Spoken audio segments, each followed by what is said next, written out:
Clean Clothes by Robert Munsch.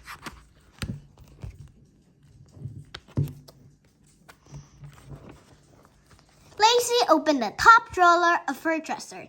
No clean clothes. Lacey opened the middle drawer of her dresser. No clean clothes. Lacey opened the bottom drawer of her dresser. No clean clothes.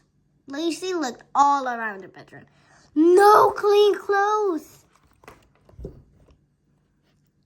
She ran upstairs and yelled, Mom!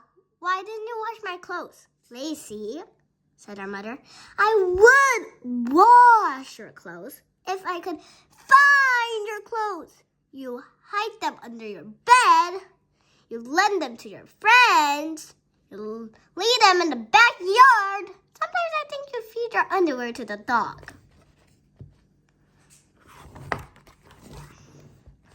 Mom, said Lacey, don't be silly. All I need is one shirt. Can you find me just one clean shirt? Well, said her mom, there is that nice shirt that Grandma gave you for your birthday. You have never worn it. That shirt is a strange Grandma present, said Lacey. When I was 3, Grandma gave me a shirt that said, Snoogie welcomes, and everyone laughed at me. When I was 4, Grandma gave me a shirt that said, Cutie Patootie, and everyone laughed at me.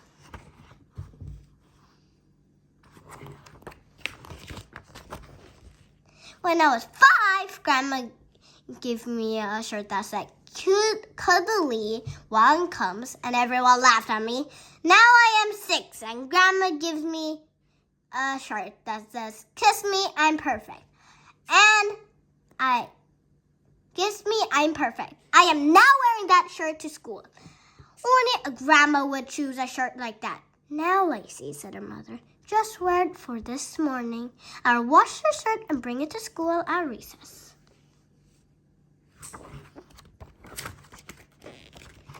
You were washed right away, said Lacey. Yes, said Lacey's mom. You will not talk on the phone? No, said her mom.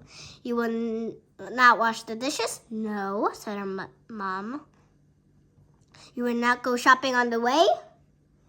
No, said her mom. You will not go to work and chop down a tree? No, said her mom. Okay, said Lacey. I'll be on the steps of the school at recess.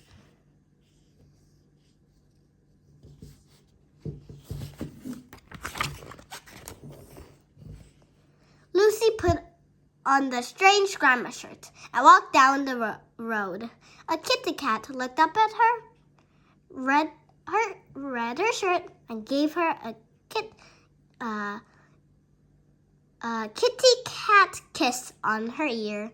Lick, lick, lick, lick, lick, lick. Neat, said Lacey. I got a kitty cat kiss. Maybe I am going to like this shirt.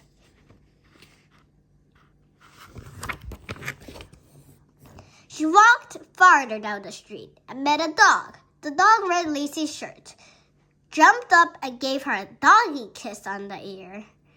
Split, split, split. Wow, said Lacey. I got a kitty cat kiss and a doggy kiss. This is a wonderful shirt.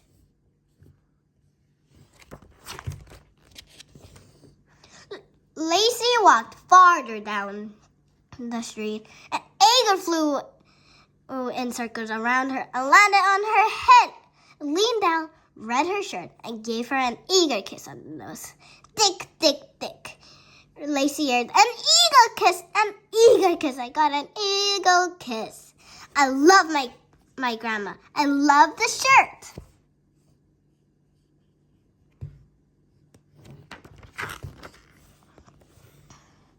Lacey walked farther down the street and met a moose.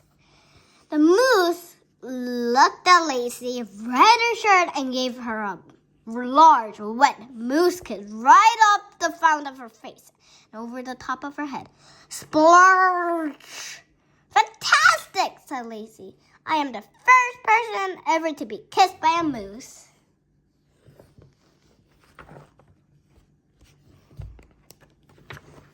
When Lacey got to school, she ran inside and yelled, "Teacher, teacher, look! I got a kissy cat kiss. I got a doggy kiss. I got an egg kiss. I got a moose kiss. All because of my wonderful grandma shirt." "Neat," said her teacher. "But maybe you should go and wash your hair. It's full of green moose slime." "Yuck," said Lacey. "Very gross." When Lacey came back to her desk, a boy named Johnny sat down beside her. He read her shirt and gave her a kiss. "Quack! Yelled Lacey. "Boy kiss, ah!" She ran back into the bathroom and washed her face until recess. Then she went back outside and got really lucky because she was kissed by a bear. When Lacey got home after school, her mother said, "I didn't see you at school. Did Grandma's shirt turn out to be okay?" "I loved it," said Lacey, "and I called Grandma from the principal's office. She's going to send everyone at school a strange Grandma shirt." The end.